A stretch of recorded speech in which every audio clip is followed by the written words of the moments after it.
not have only fossils. Historically, it's known for the gold rush in Mount Iwalwan in 1980s.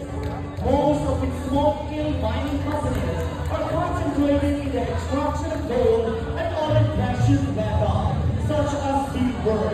The Davao ore is also known as the gold district of the Davao region.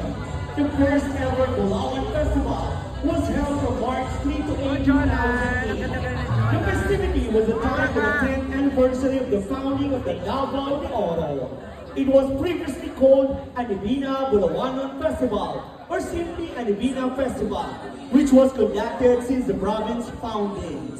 The name comes from the words Ani, meaning harvest, and Bina, meaning gold fields. Designer, John D. Cabanza. Model, Jordan Chris Palmer. Ladies and gentlemen,